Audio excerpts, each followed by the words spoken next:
আসসালামু আলাইকুম ওয়া রাহমাতুল্লাহ। আশা করি আপনারা সবাই আল্লাহর রহমতে ভালো আছেন। আজকের এই বিশেষ ভিডিওতে আমরা আলোচনা করব রমজান মাসে আমাদের অজ্ঞতাবশত অথবা অসতর্কতাবশত যে ভুলগুলো আমরা করে ফেলি, যা আমাদের সারাদিনের রোজাকে একদম বরবাদ করে দিতে পারে।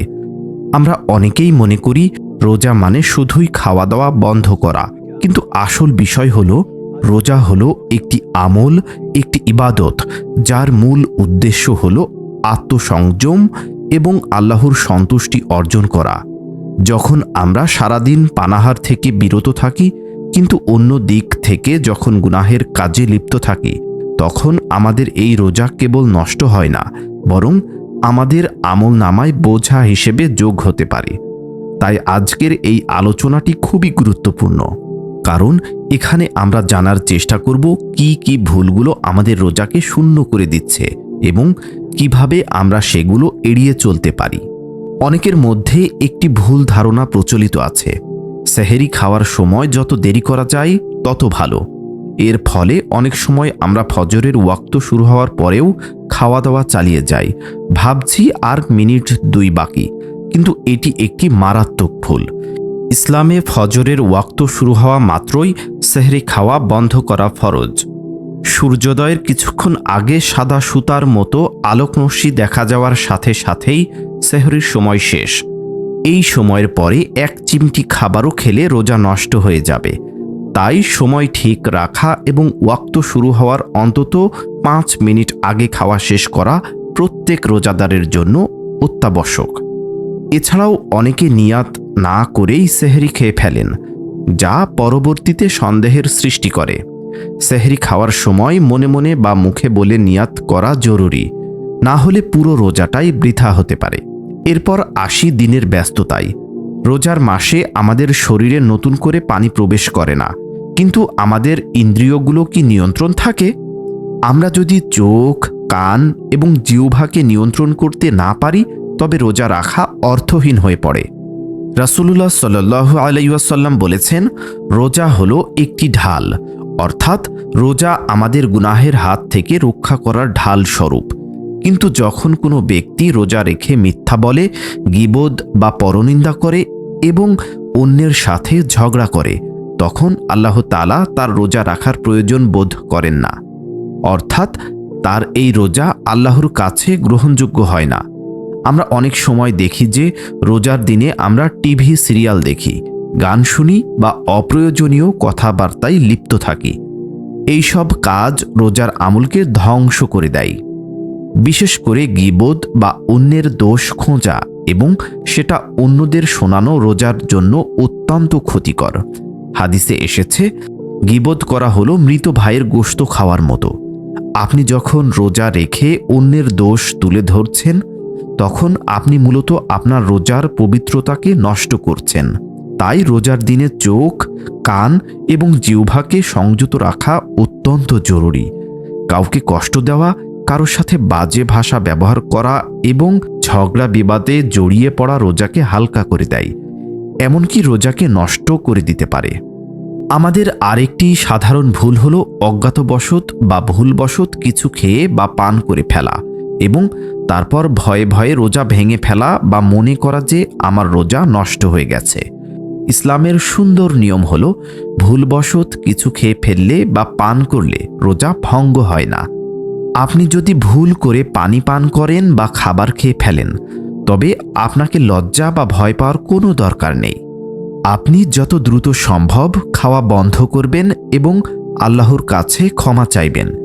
কিন্তু সমস্যা হলো, অনেকে এই সুযোগকে কাজে লাগানোর চেষ্টা করেন। তারা ইচ্ছাকৃতভাবে একটু একটু করে আরও খাবার খেতে থাকেন আর চিন্তা করেন যে পরে বলবেন ভুল হয়েছে। এটি খুবই ভয়ানক একটা গুনাহ। আল্লাহ তাআলা সবই জানেন। ইচ্ছাকৃতভাবে রোজার মধ্যে কিছু খাওয়া বা পান করা রোজা নষ্ট করে দেয় এবং এর জন্য কাফারা বা শাস্তি আবশ্যক। তাই সতর্ক থাকা প্রয়োজন যে আপনার সাথে এটি ভুলবশত হলে আল্লাহ ক্ষমা করবেন, কিন্তু ইচ্ছাকৃত বা ছলচাতুরি করলে রোজাটাই বরবাদ হয়ে যাবে। আমাদের সমাজে রোজার সময় অনেক সময় গল্পগুজব, ফজিলতের নামে অতিরিক্ত গল্প বলা এবং সময় নষ্ট করা হয়। অনেকে রোজার দিনে ঘুমিয়ে বা অলসতা করে পুরো দিন পার করে দেন। এটিও রোজার উদ্দেশ্যে পূরণে বাধা হয়। রোজার মাসে ইবাদত বন্দেগীর পাশাপাশি নিজের দায়িত্ব ও কর্তব্য ঠিকঠাক পালন করা উচিত। কিন্তু আমরা যদি রোজার অজুহাতে কাজে অনীহা দেখাই বা দিনভর ইফতারের প্রস্তুতি নিয়ে ব্যস্ত থাকি এবং কোরআন তেলাওয়াত বা জিকির আজকার থেকে দূরে থাকি, তবে আমাদের রোজা শুধুমাত্র ক্ষুধা প্রশমনের মাধ্যম হয়ে থাকে। আল্লাহর কাছে তার কোনো আধ্যাত্মিক মূল্য থাকে না। রোজা আমাদের এমন একটি মানসিকতা তৈরি করে যা পাপের প্রতি অনীহা সৃষ্টি করে।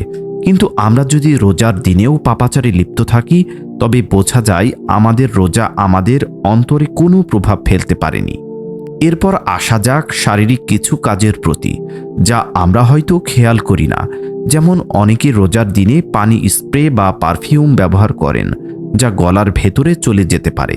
সাধারণত শরীরে পারফিউম বা সুগন্ধি লাগানো নিষেধ নয়, তবে সরাসরি নাকে বা মুখে এমন কিছু স্প্রে করা যাতে পানি বা তরল পদার্থ থাকে এবং যা গলার নিচে নেমে যায় এবং তা রোজা ভঙ্গের কারণ হতে পারে। অনেকে গরমের কারণে বারবার গোসল করেন বা হাত মুখ ধৌত করেন। এতে ততক্ষণ কোনো সমস্যা নেই যতক্ষণ আপনি এইগুলো সাবধানে করছেন। কিন্তু অজু বা গোসলের সময় অতিরিক্ত গড়গড়ানি বা কুলি করার সময় সামান্য পরিমাণ পানি গিলে ফেললেও রোজা নষ্ট হয়ে যাবে। আবার অনেকে আছেন যারা নাক দিয়ে ওষুধ বা পানি জাতীয় স্প্রে দেন এবং সেটা গলার ভেতর চলে যায়। এটিও রোজা ভঙ্গের একটি প্রধান কারণ হতে পারে। তাই রোজা অবস্থায় নাকের স্প্রে বা ড্রপ ব্যবহারের ক্ষেত্রে অত্যন্ত সতর্ক থাকতে হবে। আধুনিক জীবনযাত্রার আরেকটি বড় সমস্যা হলো মেডিকেল চেকআপ বা ইনজেকশন। অনেকে রোজার সময় অসুস্থ হয়ে পড়েন এবং ডাক্তারের পরামর্শ নিতে গিয়ে ইনজেকশন নিয়ে থাকেন। এখানে বিষয়টি হলো পুষ্টিকর ইনজেকশন যা শরীরে খাবারের কাজ করে, সেটি নেওয়া রোজা ভঙ্গ করে, কারণ এটি সরাসরি খাদ্য হিসেবে শরীরে প্রবেশ করছে, যদিও মুখের মাধ্যমে নয়। আর যদি ওষুধের ইনজেকশন হয় যা শিরায় প্রয়োগ করা হয়, কিন্তু এটি পুষ্টির বিকল্প নয়, তবে এ নিয়ে মতভেদ থাকলেও সতর্কতা অবলম্বন করা উত্তম। তবে যেসব ইনজেকশন বা স্যালাইন শরীরে শক্তি যোগান দেয় বা পানির অভাব পূরণ করে, সেগুলো নিলে রোজা ভেঙে যাওয়ার সম্ভাবনা বেশি। তাই অসুস্থতার সময় চিকিৎসকের পাশাপাশি একজন জ্ঞানী আলেমের পরামর্শ নেওয়া উচিত, যাতে ভুলবশত রোজা নষ্ট না হয়। এছাড়াও আমাদের মধ্যে অনেকে আছেন যারা রোজার দিনে ধূমপান বা তামাক সেবন থেকে বিরত থাকেন, কিন্তু ইফতার শুরু করা মাত্র সিগারেট ধরিয়ে ফেলেন। ইফতার শেষ হওয়া পর্যন্ত অপেক্ষা করতে পারেন না। এমনকি অনেকে আজান হওয়ার আগেই খাবার হাতে নিয়ে অপেক্ষা করেন। এটি রোজার সম্মানহানিকর। ইফতারের সময় হওয়ার আগে কোনো খাবার বা পানি হাতে রাখা বৈধ নয়। আপনাকে আজান হওয়া পর্যন্ত অপেক্ষা করতে হবে এবং তারপরই ইফতার শুরু করতে হবে। এটি এমন একটি ভুল যা আমরা প্রায়ই করে থাকি, কিন্তু এর জন্য আমাদের রোজা কবুল হওয়ার ব্যাপারে সন্দেহ তৈরি হয়। রোজার মাসে আরেকটি ভয়ানক ভুল হলো মিথ্যা দিবস পালন বা ভুয়া তারিখ নির্ধারণ করা। অনেক সময় আমরা চাঁদ দেখার বিষয়ে অসতর্কতার কারণে ভুল দিনে সিয়াম পালন করি বা ভুল দিনে ঈদ পালন করি। হাদিসে স্পষ্টভাবে বলা আছে, চাঁদ দেখে রোজা রাখতে হবে এবং চাঁদ দেখেই ঈদ করতে হবে। কিন্তু আমরা অনেক সময় অন্য দেশের বা অন্য জনপদের খবরের উপর ভিত্তি করে রোজা রাখি বা ভাঙি। এটি শরীয়তের দৃষ্টিতে সঠিক নয়। স্থানীয় চাঁদ দেখার উপর ভিত্তি করেই রোজা ও ঈদের তারিখ নির্ধারণ করা উচিত। ভুল দিনে রোজা রাখলে হয়তো পরবর্তীতে আমরা সেটা ঠিক করে নিতে পারি, কিন্তু সঠিক নিয়ম না মেনে রোজা রাখা বা ভাঙা আমাদের ইবাদতের গুরুত্ব কমিয়ে দেয়। রোজার দিনে নারীদের জন্য কিছু বিশেষ বিষয় রয়েছে যা খেয়াল রাখা অবশ্যই প্রয়োজন। হায়েজ বা নেফাজ অবস্থায় রোজা রাখা বা নামাজ পড়া বৈধ নয়, কিন্তু অনেক সময় অজ্ঞাতবশত বা রোজা ভাঙার ভয়ে তারা এই অবস্থায়ও রোজা রাখার চেষ্টা করেন, কিন্তু এই অবস্থায় রোজা রাখা কঠোরভাবে নিষিদ্ধ করা হয়েছে। হায়েজ বা নেফাজ শুরু হলে রোজা ভেঙে যাবেই, এবং পরবর্তীতে এই রোজাগুলোর কাজা আদায় করতে হবে। জোর করে এই অবস্থায় রোজা ধরে রাখা গুনাহের কাজ। আল্লাহ তাআলা নারীদের জন্য এই ছাড় দিয়েছেন, তাই তাদের উচিত এই সময় রোজা না রেখে পরে তা পূরণ করা। কিন্তু অনেকে হায়েজ শেষ হওয়ার আগেই গোসল করে নিয়ে রোজা শুরু করেন, যা সম্পূর্ণ ভুল। পবিত্রতা অর্জন ছাড়া রোজা বা নামাজের কোনো স্বীকৃতি নেই। এছাড়া রোজার দিনে অনেকে মনে করেন যে তারা যদি কৌতূহলবশত বা অজ্ঞাতবশত কোনো বিষয় সম্পর্কে জানার জন্য ইন্টারনেট বা বই ঘাঁটেন, তাতে কোনো সমস্যা নেই। কিন্তু সমস্যা হলো যখন কেউ রোজার দিনে এমন কোনো কাজ করে বা দেখে যা তার রোজার তাব্বাত বা আধ্যাত্মিক অবস্থাকে দুর্বল করে দেয়, যেমন অশ্লীল ভিডিও দেখা বা বাজে কথা শোনা। এগুলো রোজাকে ধ্বংস করে দেয়।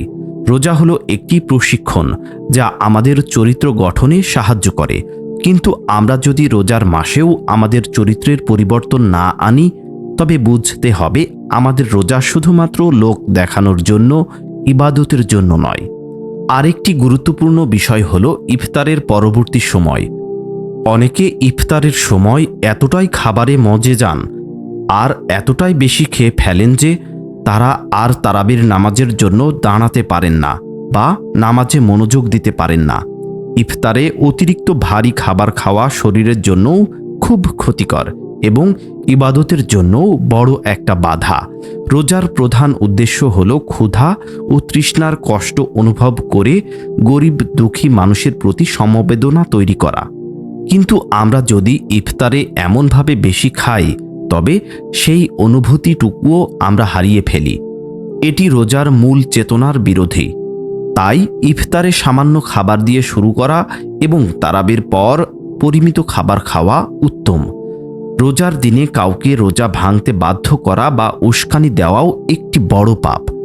অনেক সময় আমরা মজা করার ছলে কাউকে বলি, আরে খেয়ে নাও, কেউ তো দেখছে না, বা রোজা রেখে কি হবে, একটু খাও। এই ধরনের কথা বলা কবিরা গুনাহ। আপনি নিজে রোজা না রাখলেও অন্যকে রোজা ভাঙতে বাধ্য করতে পারেন না।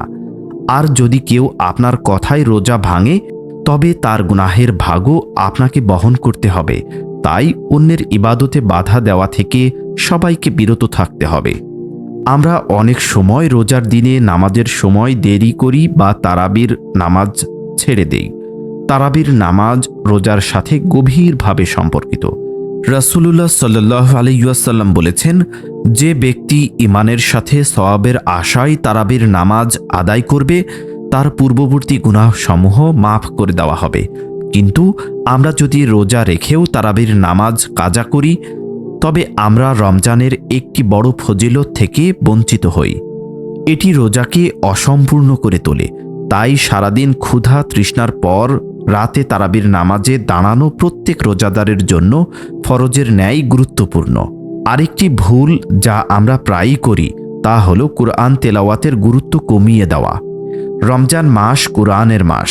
এই মাসে কুরআন নাজিল হয়েছে, কিন্তু আমরা অনেকে রোজার মাসে কুরআন তেলাওয়াতের চেয়ে অন্য কাজে বেশি ব্যস্ত থাকি। হাদিসে বলা হয়েছে, রমজানে কুরআন তেলাওয়াত করা ফরজ, এটি ওয়াজিব বা অত্যাবশ্যকীয়। কিন্তু আমরা যদি এই মাসে কুরআনকে গুরুত্ব না দেই, তবে আমাদের রোজার আধ্যাত্মিক স্বাদ উপভোগ করা সম্ভব হবে না। কুরআন তেলাওয়াত শুধু দেখে দেখে পড়লেই হবে না, বরং এর অর্থ বুঝে পড়ার চেষ্টা করতে হবে। কারণ কুরআনের বাণী আমাদের জীবন পরিবর্তনের জন্য এসেছে। আমরা যদি কুরআনের নির্দেশনা মেনে না চলি, তবে শুধুমাত্র পড়ার মাধ্যমে আমরা খুব বেশি সওয়াব পাব না। রোজার দিনে কুরআন তেলাওয়াত এবং তার অর্থ ভেবে চিন্তে নিজের জীবনের ভুলগুলো সংশোধন করাই হলো রোজার প্রকৃত সাফল্য। আমাদের মধ্যে অনেকে আছেন যারা রোজার দিনে দান সদকা করা থেকে বিরত থাকেন। ভাবছেন রোজা রেখেছি তাই ব্যয় কমিয়ে দিচ্ছি। কিন্তু বাস্তবতা হলো রমজান মাসে দান সদকা করার সওয়াব অন্য সময়ের চেয়ে অনেক বেশি। রাসূলুল্লাহ সাল্লাল্লাহু আলাইহি ওয়াসাল্লাম এই মাসে সবচেয়ে বেশি দান সদকা করতেন। আমরা যদি রোজা রেখেও অভাবগ্রস্ত মানুষের পাশে দাঁড়াতে না পারি, তবে আমাদের রোজা অসম্পূর্ণ থাকে। রোজা আমাদের মধ্যে এমন একটি মানবিক মনোভাবের সৃষ্টি করে যা অন্যের দুঃখ কষ্ট অনুভব করতে পারে। আমরা যখন নিজেরা ক্ষুধার্ত থাকি তখন অন্য ক্ষুধার্ত মানুষের কথা মনে রাখা এবং তাদের সাহায্য করা আমাদের ঈমানের অঙ্গ। তাই রোজার দিনে হিংসা বিদ্বেষ পরিত্যাগ করে সাধ্যমতো দান করা উচিত।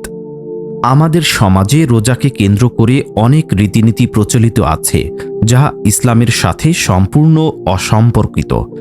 যেমন ইফতারের সময় বিশেষ ধরনের অপ্রয়োজনীয় খাবার তৈরি করা, যা বানাতে ঘন্টার পর ঘন্টা সময় নষ্ট হয়। রমজান মাস ইবাদতের মাস, খাবারের উৎসবের মাস নয়। আমরা যখন ইফতারের জন্য বিভিন্ন ধরনের ভাজা পোড়া এবং বাহারি খাবারের আয়োজনে ব্যস্ত হয়ে পড়ি, তখন আমরা আমাদের মূল উদ্দেশ্য থেকে অনেক দূরে সরে যাই। ইফতারে সাধারণ খাবার দিয়েই রোজা ভাঙা যায়। সেহরি এবং ইফতারের ব্যাপারে অতিরিক্ত রেওয়াজি বা খরচ করা রোজার তাব্বাত নষ্ট করে। আমাদের মনে রাখতে হবে, রোজা হলো আল্লাহর জন্য ক্ষুধা সংযত করা, আর ইফতার হলো আল্লাহর নিয়ামত হিসেবে খাবার গ্রহণ করা। কিন্তু আমরা যদি খাবারকেই মূল উদ্দেশ্যে পরিণত করি তবে আমাদের রোজা বৃথা যায়। আমরা অনেক সময় রোজার দিনে কাজের ফাঁকে ফাঁকে ঘুমিয়ে থাকি, যা শারীরিক দিক থেকে হয়তো আরামদায়ক মনে হয়, কিন্তু এটা ইবাদতের ক্ষতি করে। রোজার দিনে জাগ্রত থাকা এবং জিকির আজকারের মধ্যে সময় কাটানো উত্তম। শরীরের প্রয়োজনে অবশ্যই বিশ্রাম নেওয়া যেতে পারে, কিন্তু পুরো দিন ঘুমিয়ে কাটিয়ে দেওয়া রোজার উদ্দেশ্য পূরণে বাধা দেয়। আল্লাহ বলেছেন, রোজা আমার জন্য এবং আমি নিজেই এর পুরস্কার দেব। কিন্তু যখন আমরা রোজার সময় আল্লাহর স্মরণ থেকে দূরে থাকি তখন আমরা আল্লাহর এই বিশেষ প্রতিশ্রুতি থেকে বঞ্চিত হই।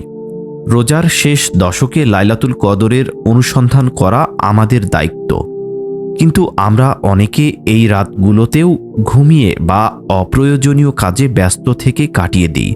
লাইলাতুল কদর হাজার মাসের চেয়েও উত্তম। এই রাতগুলোতে ইবাদতে মশগুল না থাকলে আমরা রমজানের সবচেয়ে বড় সাফল্য থেকে বঞ্চিত হই। রোজা রাখা শুধুমাত্র দিনের ব্যাপার নয়, এর পূর্ণতা পায় রাতের ইবাদতের মাধ্যমে। তাই শেষ দশকে বেশি বেশি এতেকাফ বা মসজিদে অবস্থান করা এবং নফল ইবাদতে মনোনিবেশ করা প্রত্যেক মুমিনের কর্তব্য। আমাদের জীবনে যে ভুলগুলো আমরা করি তার অনেকগুলোর মধ্যে থাকে অজ্ঞতা। আমরা জানি না কোন কাজটি রোজাকে নষ্ট করে এবং কোনটি করলে সওয়াব বাড়ে। তাই রোজা সম্পর্কে সঠিক জ্ঞান অর্জন করা ফরজ। হালাল হারামের বিধান জানা ছাড়া আমরা হয়তো অনেক কাজকে ছোট মনে করি, কিন্তু আল্লাহর দৃষ্টিতে সেগুলো বড় গুনাহ হতে পারে। যেমন রোজার দিনে কাউকে গালি দেওয়া বা মারামারি করা। হাদিসে বলা হয়েছে, রোজাদারদের ওপর গালি দেওয়া হলে সে যেন বলে, আমি রোজাদার, আমি রোজাদার। অর্থাৎ গালিগালাজের জবাবে রোজাদারকে ধৈর্য ধরতে হবে। কিন্তু আমরা অনেক সময় উত্তেজিত হয়ে ঝগড়ায় জড়িয়ে পড়ি এবং রোজার কথা ভুলে যাই। এটি রোজার তাব্বাত বা উদ্দেশ্য ধ্বংস করে দেয়। রোজার দিনে আমাদের চলাফেরা, পোশাক এবং চেহারার দিকেও খেয়াল রাখতে হবে। অনেকে রোজা রেখেও অশ্লীল পোশাক পরিধান করেন বা বেপরোয়াভাবে চলাফেরা করেন। রোজা হলো একটি ঢাল, এটি আমাদের শালীনতা শেখায়। কিন্তু আমরা যদি রোজার দিনেও অশালীন আচরণ করি তবে বুঝতে হবে যে রোজা আমাদের অন্তরে কাজ করেনি। রোজার দিনে পুরুষদের জন্য চোখ সংযত রাখা এবং মহিলাদের জন্য পর্দা মেনে চলা আরও বেশি জরুরি, কারণ এই মাসে শয়তানও বন্দী থাকে। তাই কোনো খারাপ কাজের পেছনে শয়তান না থাকলেও আমাদের নফস বা খারাপ আত্মা আমাদের পাপের দিকে ঠেলে দিতে পারে। তাই নিজের নফসকে নিয়ন্ত্রণ করা এই মাসে সবচেয়ে বড় চ্যালেঞ্জ। আমরা অনেক সময় রোজার দিনে বন্ধু বান্ধবদের সাথে গল্প করার সময় এমন সব বিষয় নিয়ে কথা বলি যা আমাদের ঈমানের ক্ষতি করে। পিছনের লোকদের নিয়ে টিটকারি করা, তাদের দোষ ধরা এবং তা নিয়ে হাসি তামাশা করা রোজাকে ধ্বংস করে। আমরা ভাবি রোজা তো শুধু খাওয়া দাওয়া বন্ধ করা, কথা বললে তো কিছু হয় না, কিন্তু এটি সম্পূর্ণ ভুল ধারণা। রাসূলুল্লাহ সাল্লাল্লাহু আলাইহি ওয়াসাল্লাম বলেছেন, কেউ যদি তোমার সাথে অজ্ঞতাবশত ঝগড়া করে তবে তুমি বলবে, আমি রোজাদার, কিন্তু আমরা কি তা পালন করি? আমরা বরং উল্টো ঝগড়া শুরু করি এবং পরিস্থিতি আরও উত্তপ্ত করে তুলি। এটি সরাসরি রোজার অবমাননা। আরেকটি বিষয় লক্ষ্য করা যায়, রোজার দিনে অনেকে টিভি বা সোশ্যাল মিডিয়ায় এমন কিছু পোস্ট করেন বা শেয়ার করেন যা অন্যদের হিংসা বা বিদ্বেষে উস্কে দেয়। রোজার মাসে সোশ্যাল মিডিয়া ব্যবহারেও সতর্ক থাকতে হবে। অন্যের দোষ তুলে ধরে স্ট্যাটাস দেওয়া বা কারো সমালোচনা করা রোজার চেতনার পরিপন্থী। রোজা আমাদের শেখায় কিভাবে নিজেকে সংযত রাখতে হয়, কিন্তু আমরা যদি ভার্চুয়াল জগতে অন্যকে কষ্ট দিয়ে বেড়াই তবে আমাদের রোজা কোনো কাজেই আসছে না। এছাড়াও আমাদের মধ্যে অনেকে আছেন যারা রোজা রাখার কথা বলে অন্যকে হেয়ালি করেন, অথচ নিজেরা গোপনে খাওয়া দাওয়া করেন। এটি মুনাফিকের কাজ। রোজা একটি গোপন ইবাদত, যা শুধুমাত্র আল্লাহ এবং তার বান্দার মধ্যে একটি সম্পর্ক। মানুষকে দেখানোর জন্য রোজা রাখা বা রোজা না রেখে রোজায় আছি বলা দুটোই ভয়ানক পাপ। আল্লাহ বেশি দেখেন অন্তরের নিয়াত। যদি নিয়াত হয় আল্লাহর জন্য তবে রোজা কবুল হবে, আর যদি নিয়াত হয় মানুষের প্রশংসা পাওয়া তবে সেই রোজা কোনো কাজেই আসবে না। সবশেষে বলতে চাই, রোজা শুধুমাত্র খাবার পানি পরিহার করা নয়, এটি একটি পূর্ণাঙ্গ জীবন ব্যবস্থা। এটি আমাদের চরিত্র গঠন করে, আমাদের ধৈর্যশীল করে এবং আল্লাহর প্রতি কৃতজ্ঞ করে তোলে। আমরা যদি ছোট ছোট ভুলগুলো এড়িয়ে চলতে পারি তবে আমাদের রোজা হবে আল্লাহর কাছে গ্রহণযোগ্য এবং আমরা পাব রোজার পূর্ণ সওয়াব। রোজার দিনে আমাদের প্রতিটি কাজ, প্রতিটি কথা এবং প্রতিটি চলাফেরা সতর্ক হওয়া প্রয়োজন। আমাদের মনে রাখতে হবে আল্লাহ তাআলা রোজাদারদের জন্য জান্নাতের একটি বিশেষ দরজা রাইয়ান তৈরি করে রেখেছেন। কেবল রোজাদাররাই এই দরজা দিয়ে জান্নাতে প্রবেশ করবে। আমাদের ভুলগুলোর কারণে যেন সেই সুযোগ থেকে আমরা বঞ্চিত না হই। আল্লাহ তাআলা আমাদের সবাইকে রমজানের হক যথাযথভাবে আদায় করার তৌফিক দান করুন। আমাদের রোজাগুলো যেন শুধুমাত্র ক্ষুধা ও পিপাসার নাম না হয়, বরং আল্লাহর সন্তুষ্টি অর্জনের অন্যতম মাধ্যম হয়। আল্লাহ আমাদের ভুলগুলো ক্ষমা করুন এবং আমাদের সঠিক পথ দেখান। আমাদের রোজাগুলো কবুল করুন এবং আমাদেরকে জাহান্নামের আগুন থেকে মুক্ত রাখুন। আমিন। ভিডিওটি ভালো লাগলে অবশ্যই লাইক দিন এবং বন্ধুদের সাথে শেয়ার করুন, যাতে তারাও রোজা সম্পর্কে সঠিক ধারণা পায়। আল্লাহ হাফেজ।